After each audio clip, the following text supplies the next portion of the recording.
Hey guys, back in the Rock Life Studios from Monticello, Kentucky. I'm Bryant Dunagan. Dan Carter, what's up? What's happening? Guys, this is episode 60 of Out the Top, August 27th, 2024. Before we get started, make sure if you go to Rock Life Racing or rocklifeoffroad.com, use code Out the Top. If you can't spell that, go back to school, please. Get yourself a 10% discount on all things Rock Life and just all things, everything. It's all there, 10%. Go get it.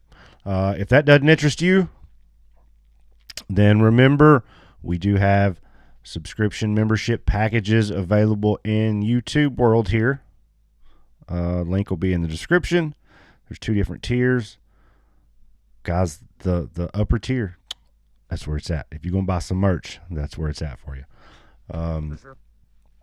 We start getting some memberships in there, and we got some cool stuff just waiting to be dropped. Anyhow, that's enough of that.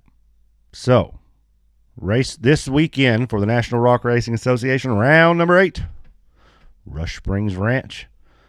I feel like we've talked about it a little bit, but we're going to talk about it a little bit more. I've never been there. Tell us a little bit about the park. It's pretty wild. Like it's a neat place. Um, I've never really gotten to actually ride the park. We've always just went straight uh to the race hills. And then the pits for the racers is away from the park. And a lot of times I kind of wondered why they did that until last year or maybe the year before. Uh, we got pretty wild. We had a party in the pits, and we were pit bike racing at like 3 o'clock in the morning. We used the King's table as a ramp for the pit bikes. I feel like A that's a lot of good recurring footage. thing. I've So seen the table drug out more than once. so we're actually gonna put some of that footage for the membership stuff. So the members will get to see the kind of behind the scenes stuff of the pit parties from Missouri. It was a good time, but um, the park itself's pretty neat. So this guy, I guess he goes to auctions. The guy that owns the park, Mm-hmm. I don't know a whole lot about him, but like he has like a bunch of military surplus stuff there.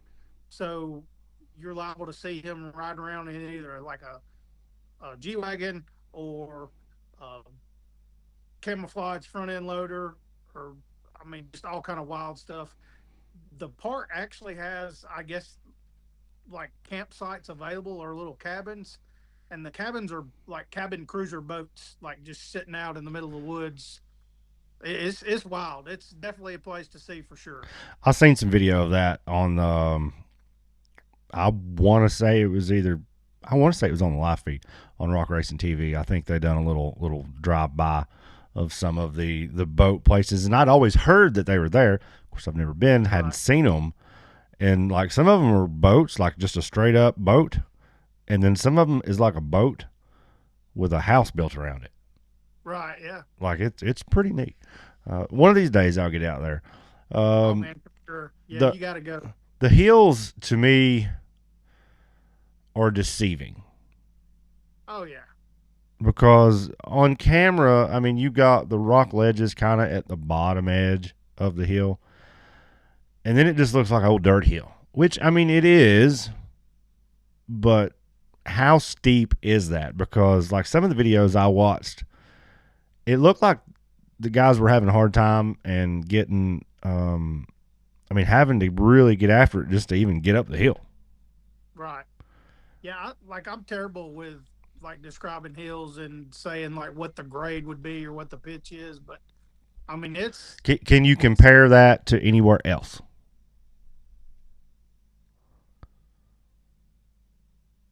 What about? nothing. I'm thinking about like the big long hill at the end of Windrock, like the new hill all the way to the left.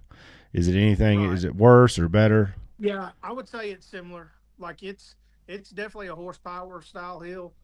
Um, and it's probably just as long.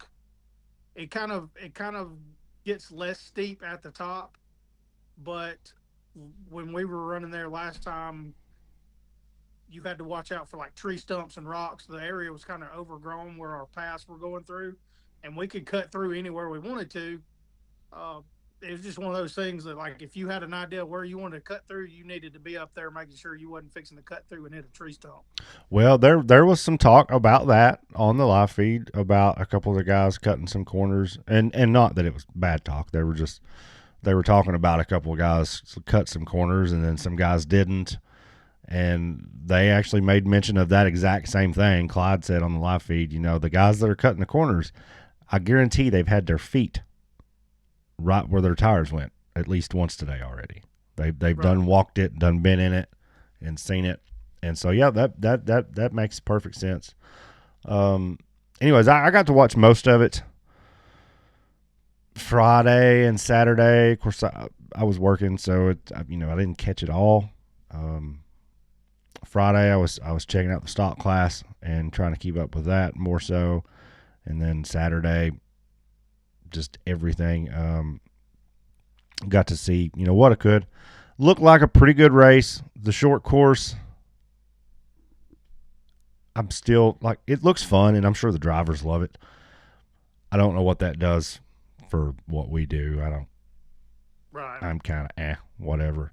I wish we had better hills and less worry about a short course, but yeah, I guess it is nice to get out there and get stretchy legs a little bit. And that takes what would be a 45-second run, and at least add some length to it, so you get a little bit more for your dollar there. So what we're going to do today, instead of doing the rundown at the end of the episode, since neither one of us went, and we don't have a lot of, I guess, on-site knowledge or things to talk about, instead of doing the rundown at the end, we're going to kind of walk through our 4 UTV series, or not 4 UTVs, but our 4 major series. We'll just kind of talk a little bit about each class and do the rundown that way. And then, of course, we've got our On the Hook now, the top winners. So we'll start with the Rock Life Off-Road UTV stock class.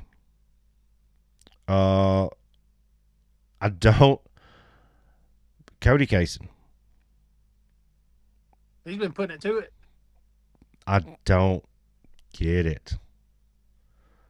Like, he done really good the year he run stock a couple years ago. Mm-hmm. Got a chassis.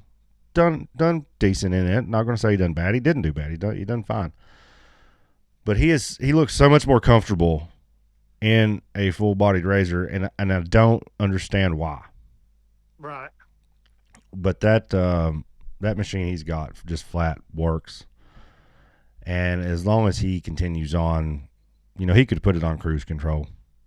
Yeah, he's going to be tough to beat. Well, he is. So it was Cody, Coy, and Brandon Davis were your top 3 in the stock. And so your points is Cody is 754, Brandon 675, and then Dylan Dowler 658. If Cody just puts it on cruise control, that's his to win this year. Right.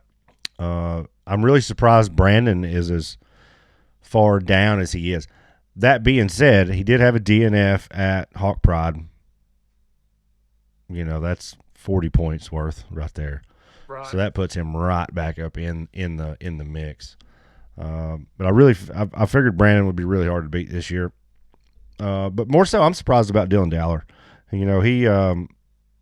He has stuck with it.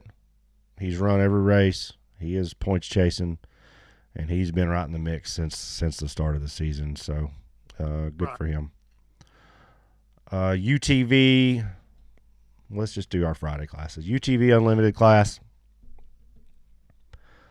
And we'll go ahead and do this right now. So, our out the top winner each week, or after each National Rock Racing Association, is somebody who done really good, or maybe somebody who might have overachieved, or just somebody who came out and just set the world on fire.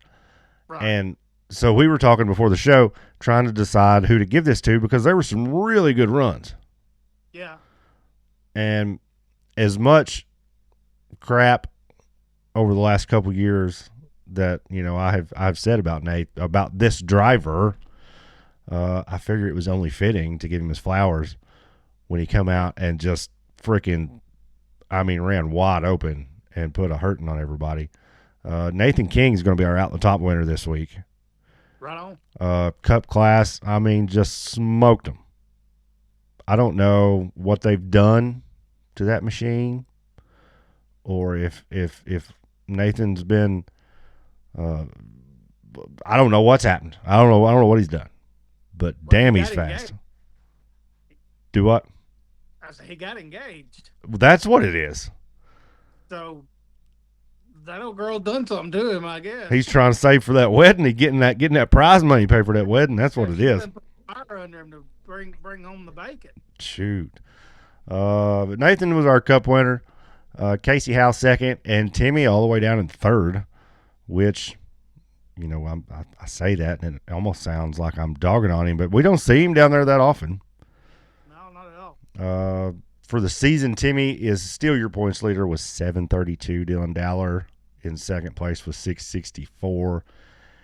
And then Clay Kaysen with 650. Clay with another DNF in the unlimited class. He's had a rough stretch last 3 or 4 races. Yeah, maybe he needs to get engaged. he needs something. He needs something. I don't know what it is, but he got some bad juju following him around. It's hard to shake. It is, man. When you've got a black cloud hanging over you, and it's like you're fighting tooth and nail, and you just keep having catastrophic failure after catastrophic failure and DNF after DNF, it wears on you. Well, listen, this is the week where, like, and we'll get into it a little bit more in the bounty and the bouncer class, but even in the cup class, it's like nobody wants to win these damn championships. For sure, yeah.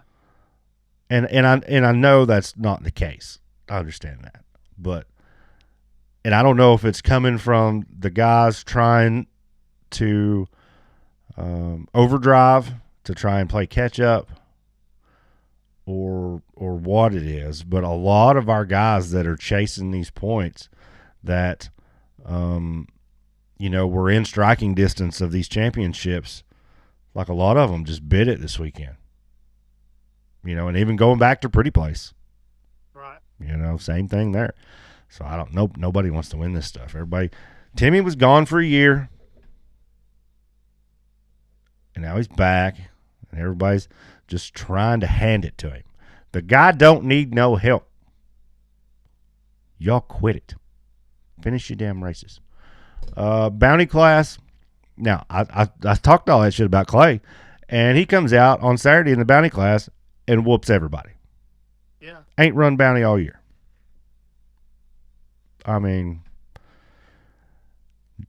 Not chasing points, only going for a win. Comes out, wins the bounty class. Nathan King in second, and Nathaniel Bell in third. Nathaniel now has a little bit bigger lead in the bounty class because, once again, we're talking about this. Casey Howe had a DNF in the bounty class. He was within striking distance of Nathaniel. He just decided he didn't want to win a championship. Like, no, I'll just run the wheel off the back of this thing here at the bottom of the hill. Madison is in third with 498. So that class, of course, can swing in a heartbeat. That's true. In a heartbeat. What's that? A 70? Math is hard. Probably a 65, 70-point lead.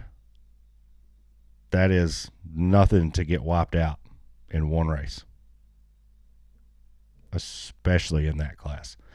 And it could come from parts failures, or it could come from just 2 bad bounces. Right. Yeah, and we still have Indian Mountain and finals. We got 6 hills left. That's 300 points. It's a toss up. Yeah, we got 300 points still available. 300 and let me back up. 306 points are still out there. So none of these are over. No, by any means, but that one is our probably our closest battle right now. I hope going into the next race, I would like to see I want the biggest bounty class race that we've seen all year. I'd like to see 20 people in that down at Indian Mountain. I think it's possible at Indian Mountain. So I do too. All you keyboard warriors that ride Indian Mountain all the time, bring it on. Yeah, I think that'll be a good time. Bouncer class. Timmy got the win. Nick Reich in second, and Brandon Davis finally shook off some of his bad juju and got third place.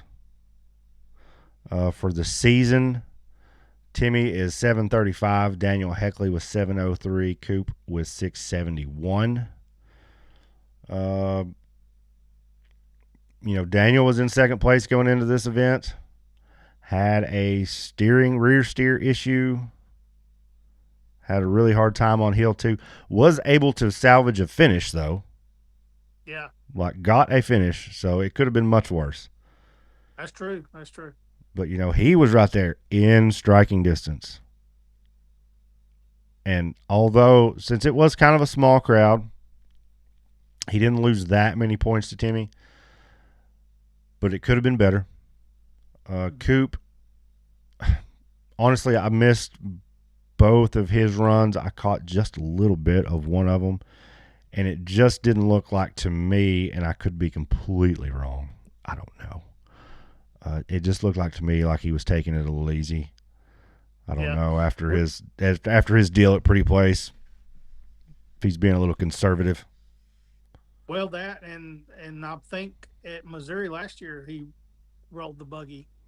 Yes, on the downhill, didn't he? Yeah, that may have had a lot to do with it. Just trying to be reserved and get a good solid finish.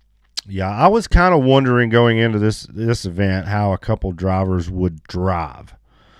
I was kind of not concerned, but kind of wondering what Timmy would do. Is he going to run wide open? Are we going to see a little holdback from him? Since he's got the lead.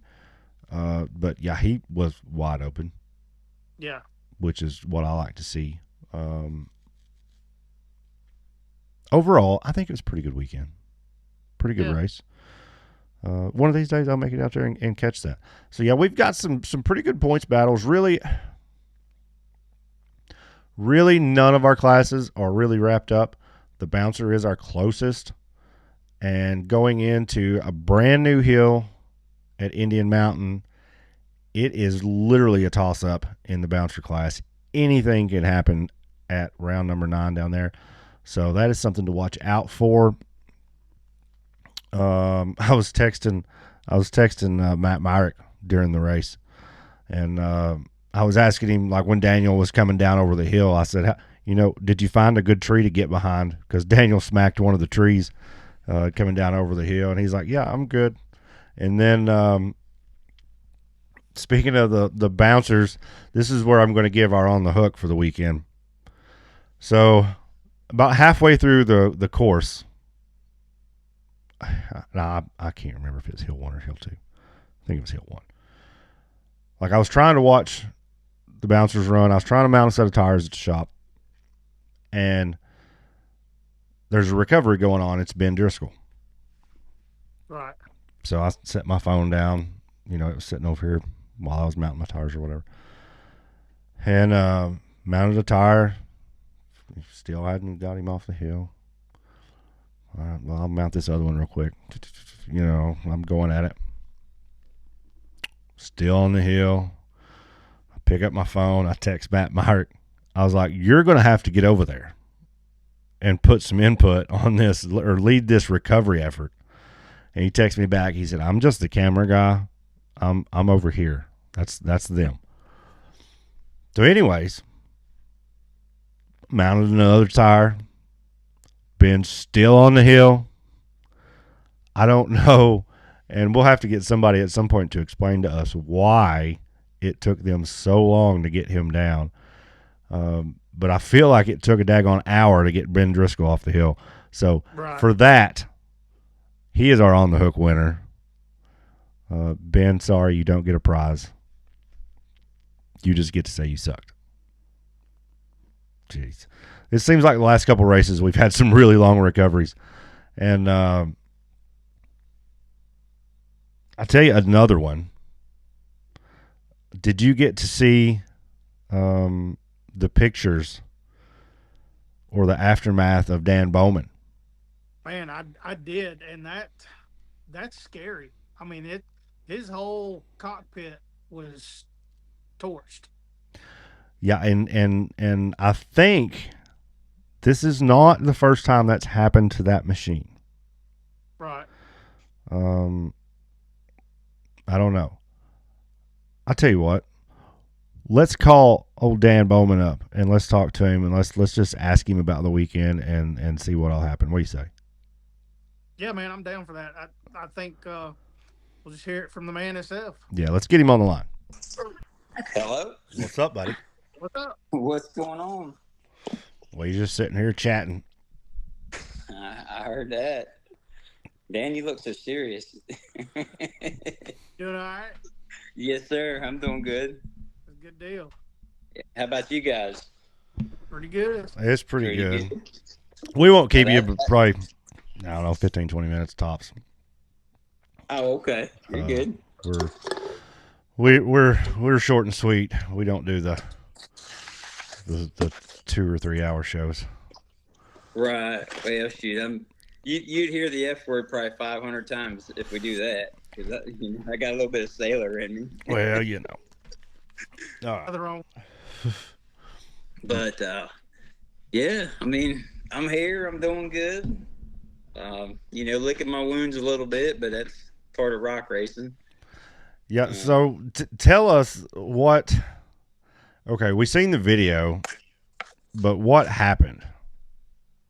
So, when I went to Run Hill 2, I started the buggy up, and when I did, I put it in gear, and my cable broke.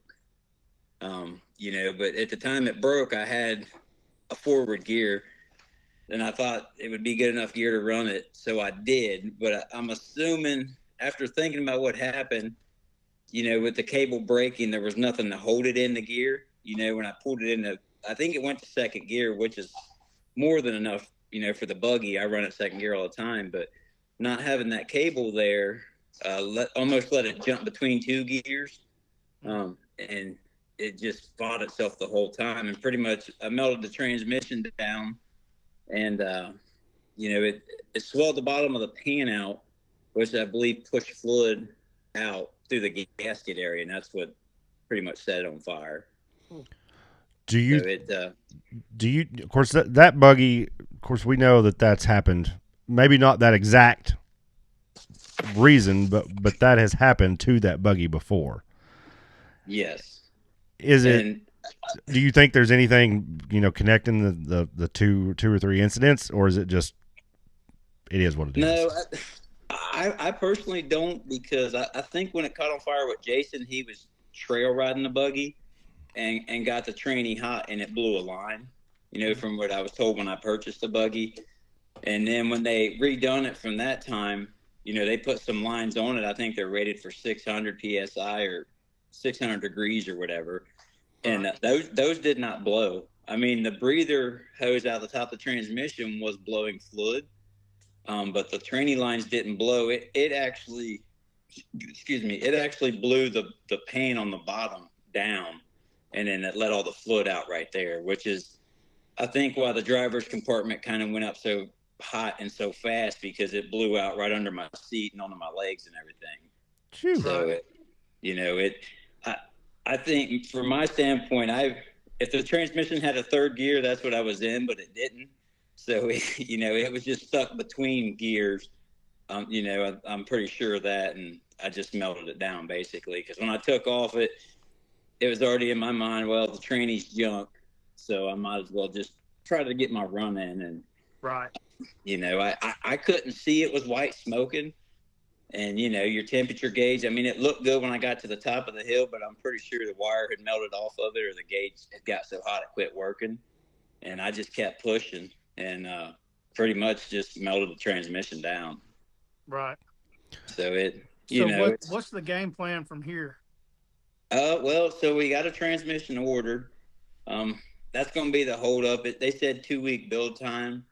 So, you know, I already brought it home, got it cleaned up. It's already down, getting rewired and replumbed. You know, just pretty much waiting on training. So it's going to be pushing it if we can get it for the next race, but we'll definitely have it back together by finals. Right. So, you know, I think the next race, me and Clayton are just going to plan on tag team and Gold Rush. You know, running it. So, you know, that's what we're going to do, and get Tyra put back together and get her back on the hill. So, you know, it's tragic, you know, when I see it because I love that buggy, but you know, I pushed it to that point, and you know, when everything did happen. I'm just grateful that I got out of it. You know. Yeah. So did you get? I mean, did the fire get you anywhere? Yeah. I don't think so. It technically didn't burn through my suit. I mean, it burnt pretty hot, but I think when I got out of the buggy, and I don't know this for sure, but I think the suit was just so hot from fighting the fire. And maybe me sweating on the inside of it or something, it burnt the back of my legs, like my calves and directly behind my kneecaps. And I think that's just from getting out and how hot the suit was, you know, being pressed against my skin trying to get out. Right. You know, so I mean, I don't think I was burnt directly by the fire. I think I was burnt just how hot my fire suit got. Right. Or maybe like steam. Yeah, or maybe like a steam burn. I got a little bit across my fingertips on one hand, and a little bit on the palm of my other, and I think that was maybe from where I grabbed the chassis, because you know I got race gloves, but I didn't have them on. I should have wore them, but I didn't, and it cost me a little bit of marks on my hands too. So, you know, it's other than that, the fire suit did its job. The fire shoes, you know, the suppression system, all that stuff did what it was supposed to do, and it bought me the 10 to 12 seconds I needed to get out of that thing. Yeah. When it went up in flames on the hill, I released my buckle, and I went to put it in park, and the cables broke. There was no park. That's the reason the buggy took off backwards. Right. And, you know, naturally I was already unstrapped, so it was either ride it to the bottom of the hill or cut the wheel and try to get it to stop. And it was just shorter to cut the wheel. I don't know. If I'd have rode it to the bottom of the hill, I don't know what would have happened. Yeah. You know, I wasn't strapped in, and, you know, pure panic by that point probably would have set in because it got hot in a hurry. Right. Yeah. But, I mean, I'm doing good, you know, for the circumstances. Well, that's the thing, man. In a situation like that, it's just instincts kicked in, and thankfully you made the right choice because listen, I was watching the live feed and I seen the white smoke coming out, you know, through the live feed, and I was like, that thing's already hot. Now I never even watching it, I was like, well, I mean, it'll be what it is. It'll be fine, you know. Oh, and then when you got to the top of the hill and they were talking about it on fire, and I was like, it's what? Yeah. And I knew when I come out of the gate there, it pulled fine, and then I went through that real hard garden, like the rocks at the beginning. And when I come out of that, it just didn't feel right. But, man, I was like, I just need to get up the hill, and then I can ease the bottom.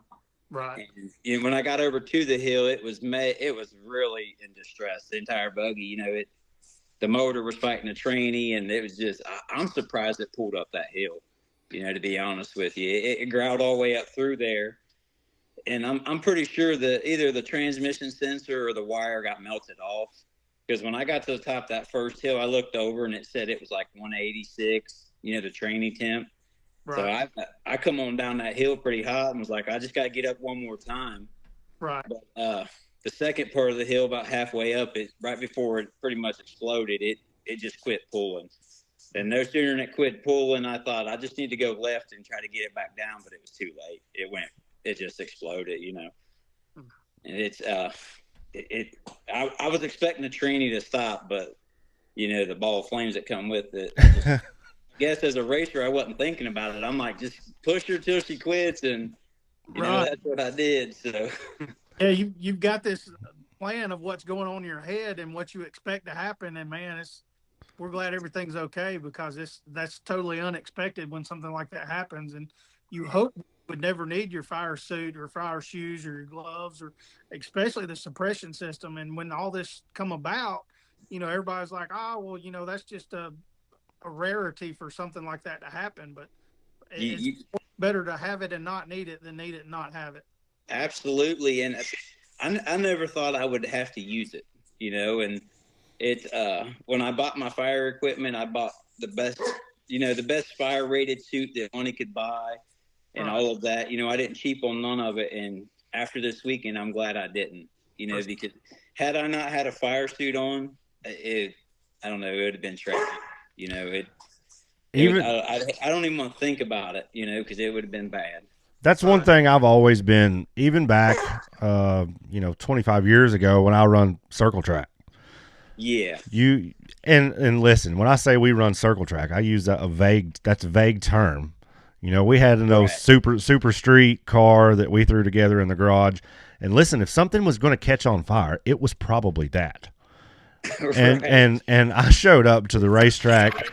One of the only people in my class. I had, driving shoes, a 3-layer fire suit, gloves. The only thing I didn't have was like a helmet sock. And everybody was like, well, how are you doing that and all that garbage? These guys are all in single-layer fire suits. And I'm like, I'm not burning up in this damn thing. Oh, like, yeah. Well, it's never going to happen. Well, you don't know that.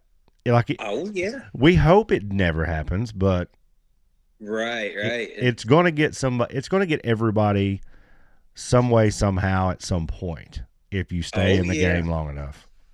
Yep, and when it does, it happens fast. I was expecting a tranny to give out. I knew I was pushing it, and I was pushing it really harder than it liked, and never expected. I guess the ball of flames to come at me like it did. Right. And by blowing the pan off the bottom, like I say, it sprayed the fluid out both sides, and it was game on, like driver's compartment area. It wasn't really like we see a lot of fires out front from power steering stuff, but right. it was on me, and it was on me in a hurry. Yeah, the pictures looked like you are very lucky. Oh yeah, and after my hands here, I've told everybody you'll never see me race without gloves. I mean, if I'd have had gloves on, my hands, wouldn't have got burnt like they did. And I always look at everybody like, why are they wearing gloves? But after this weekend, you won't see me run without gloves. I mean, I'm chomping at the bit to get back in there and race, but I'll definitely have gloves on when I do it. Yeah, I don't blame you. Dan Carter, you got anything else? Talking about that hill at Missouri, and I have a hard time explaining to anybody how that hill is. So, what's your interpretation of that hill? Is there any other hill at the Missouri Park that you would reference to somewhere else, like comparable to like the hill at Windrock, like the long horsepower hill? Yeah, that's what it is.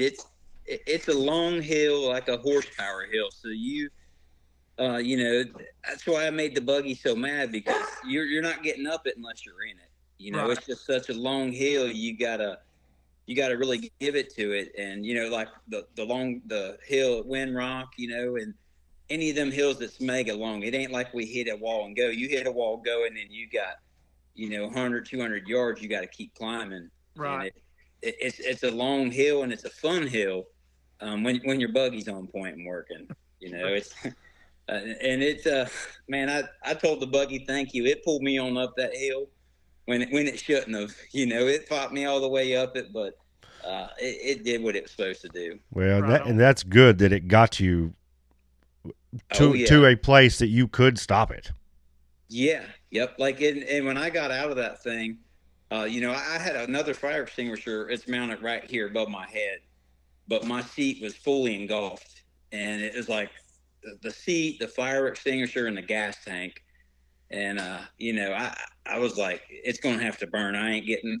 I made it out of that buggy. Yeah. It will burn right here, and I was just so thankful when it did stall. Naturally, when you pull one of those big buggies back, the wheels want to turn.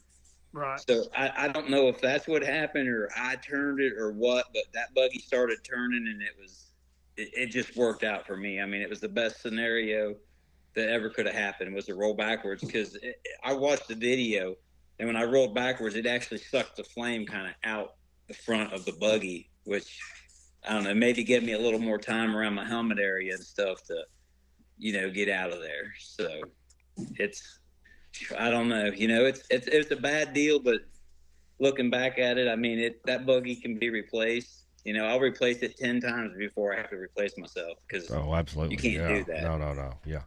No, So, we're glad you made it out. yes, sir. I It mean, could I'm glad to be sitting here telling you about it. could have been a whole lot worse. Oh yeah. And It it just dude, I don't wish that on anybody. You know, I even talked to Clyde and told him that shoot, I'll sit up there with the fire extinguisher while my friends run and because it was scary. You know, I ain't gonna lie to say it ain't scary. We've talked about that before, and I going forward, I hope that they're able to communicate better with the parks to try and get some more volunteer help or get some community help in because, like, especially there, you know, you've got this big long hill in this direction and this big long short course in that direction. Yeah, like there needs to be some people scattered out here, there, and yonder. And, and that hill, it's long, but it's also no joke on it. It's steep. Yeah. You know, it's steep, and there's what we call small ledges compared to what we run, but it's a long way up when you got to run to like where I was at the top of that hill on fire. I mean, I couldn't imagine. You know, it's I don't know. It'd be a crazy thing I was up top, but I could only imagine all the racers that made it up there to me. I don't know how they did it because I struggled walking it. You know, I was breathing hard just walking the hill. It was a pretty long hill. It's amazing what you can do when you see one of your friends in distress. It's amazing what the human body can get done. Oh yeah.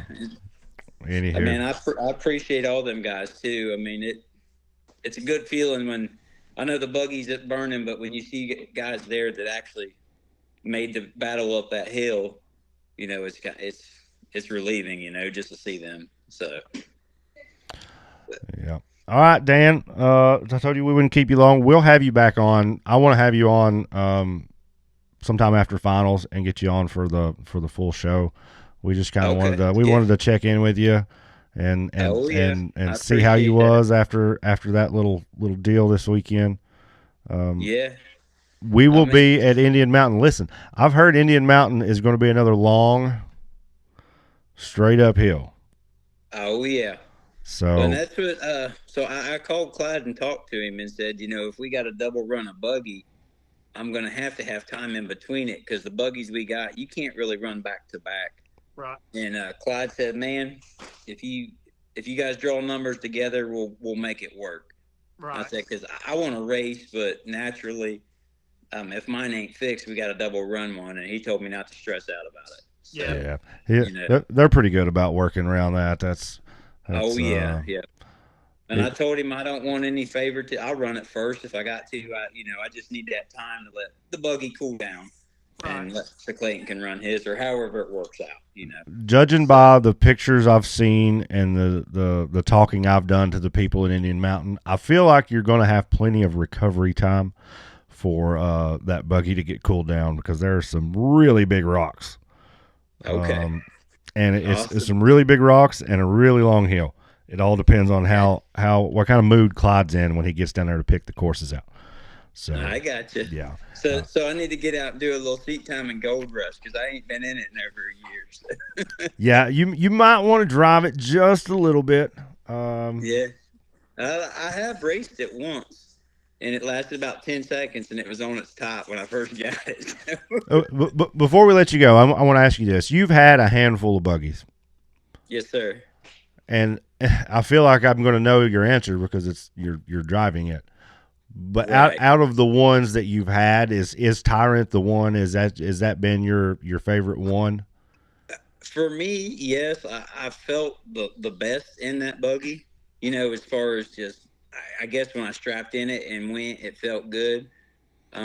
Second in line, believe it or not, would be Misfit. I like it. I love that old buggy, but Ben was wanting to race, and I had an RV that had burnt in Arkansas, so it's kind of bad timing, or else I'd still have it. But I mean, that old Misfit buggy, I love that buggy too, but I had end up having to let it go. But Yeah, out of Gold Rush and Tyrant, hands down, I like Tyrant more. it's a good rig. I've never really been around it a whole lot, but we had a little car show up here in my town 2 years ago, Dan. Mm-hmm. Yep. And Jason still had the buggy then, and he brought it down to the car show, and I kind of walked around it and nitpicked it for about an hour during Right. the show, and that thing is a work of art. Oh yeah, It's and a nice rig. yeah, I love it. When I get in that buggy, I'm getting more and more comfortable, and that was just learning the buggy.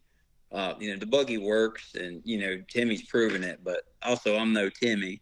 I had to learn it, and now I was just starting to get to where I could feel like I could push harder, and naturally I'm getting a little setback here, but I love that buggy. It does good. I feel like So, all of Timmy's buggies need to be drove like they owe you money. oh yeah, oh yeah, just like he treats the shifter. You guys smack them around, and that's what it wants. I mean, I'm learning that now that I've tried to race Tyrant easy in my time. The reaction of the buggy and the time of my runs. If I just get in it and drive it, and drive it pretty aggressive, it feels really good. Right. And that's what it wants.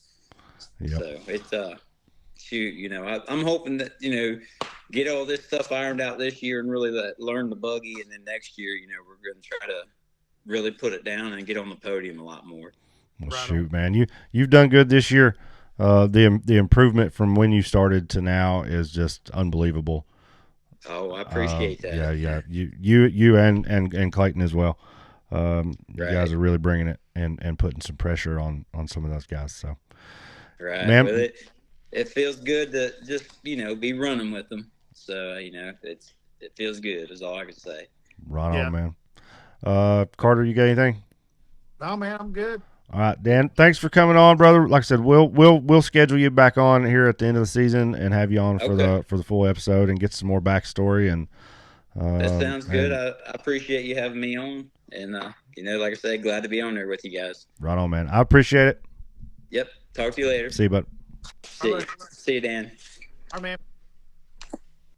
Oh yeah, He's easy to talk to. Dan's a good guy. I, I know we've been racing together a good bit, on and off this past season, but I like really got to sit down and talk to him. Kind of met him like 3 races ago, maybe Hawk Pride. I think's where we officially met. And man, he's the type of guy you just right off the bat, he'll give you his shirt off his back. Real good people. I had talked to him a couple times just in passing, and I want to say it was dang, I can't remember. Me and him talked a little bit. I think it was at West Virginia. Yeah, Was the first time I got to talk to him at any length. right. But yeah, super nice guy. That's crazy about his motorhome. That was one of the questions I did want to ask him because I was thinking something happened, like his motorhome did catch on fire or something. Like I know they were without the motorhome for a few races, but I don't know the whole story behind that. But it's like the motorhome issues and then the buggy issues. Like he's overcome a lot this season, and he's still fighting it. And I think we'll probably see him on the podium sooner than later. Yeah, I mean, I think I have to go back and look. I think does he have a podium this year? I think he does. I think he does with Outlaw, maybe. I can't remember. I'll have to go back and look. But I mean, he's been right there. He has been. Of course, you have your usual suspects, but then him and Clayton. Clayton's setting fourth in points. Yeah. I'm going to say Dan got on the podium at Hawk Pride, maybe, and maybe Windrock. Shit, I don't know. He's been on the podium. But I Yeah, need to yeah, ask. yeah. He's had a couple. We can go back and look. But yeah, man, he's really come on, and I want to have him back on because I want to know the backstory. Because to me, it just seems like he just showed up one day out of nowhere, and then they just been going wide open. Right. And I want to know how he got into the sport, and you know what they do, where they're from, Yeah. the dog's name, social security number. I want it all, baby. Well, and see if he's looking to adopt. Do what? If he's looking to adopt. Yeah, yeah. Because I would love to like get thrown in the mix, like me, him, and Clayton. Man, we'd make a heck of a team. Yeah, driving all the bouncers and shit. Yeah, we could bring back the old if Hickman didn't trademark it, we could bring back the rental. Yeah. Yeah, just in a bigger form. No, man. Glad he's okay. Fire is scary. It is. It is scary, and it is very. It's a very touchy subject in this circle. Right. And I hope, you know, this is something that I hope.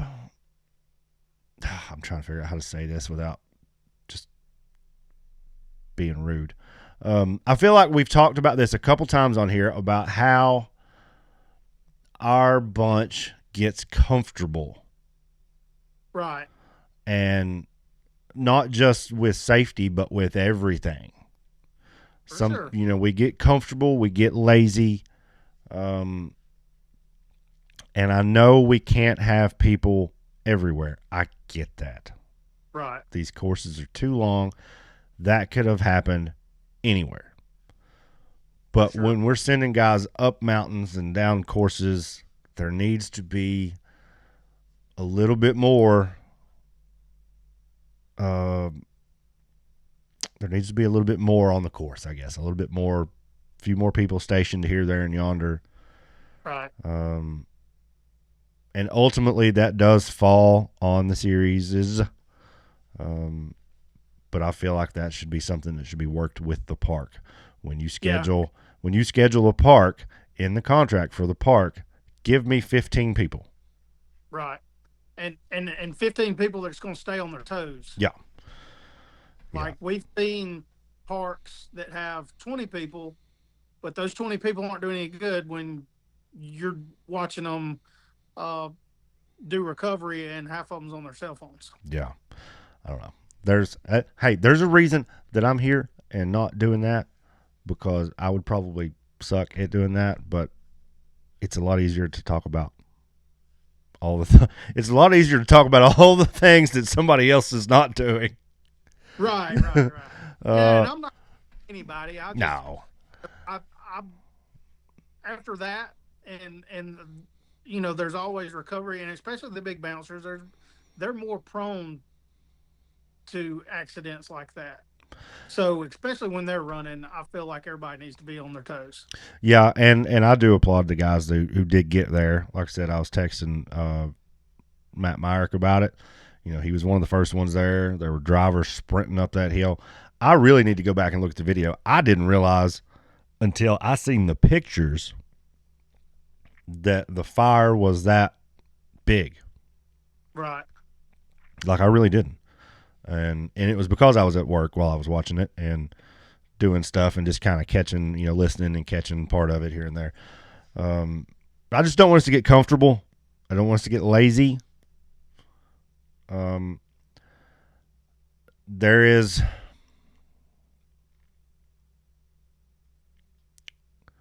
There are bigger issues to worry about other than who walks on the course without a safety vest. You know what I mean? Like, right. I feel like we pick some things to nitpick about that shouldn't be nitpicking when we got these other issues that need to be worked on. But hey, we're growing, still learning, and hopefully we don't get too comfortable and get lackadaisical in some of our efforts. Glad Dan's okay. Buggy can be replaced. He cannot. That's right. Next event, September 13th, 14th, Ride for a Cure. I'm excited about that. I'm going to try before. I'll either try and get him next week or the week of. See if I can't get Tim or somebody, or shoot, not Tim, Jeremy. See if I can't get Jeremy on here and let him talk a little bit about the show or a little bit about the event and what it is and what it's about and what all's going on. See if we can get him on here at some point. That's a really cool event. First one I went to was in 2018-19 at Indian Mountain. We went last year, had a really good time. Yes. Going back, we will be there. Out the top, we'll be there on location doing some filming, some meeting, some greeting. If you guys see us out, come up, find me and Dan. We will have Out the Top decals in our pockets. Our pocket. Especially before Grom. You got to Yes. catch me before I wreck the Grom. Yes. Don't wreck the Grom. Come up to us, find us, show us you're subscribed. We'll give you a decal. But we will reconvene next week. We'll talk a little bit more about Ride for a Cure. Maybe tell some stories. See what's up.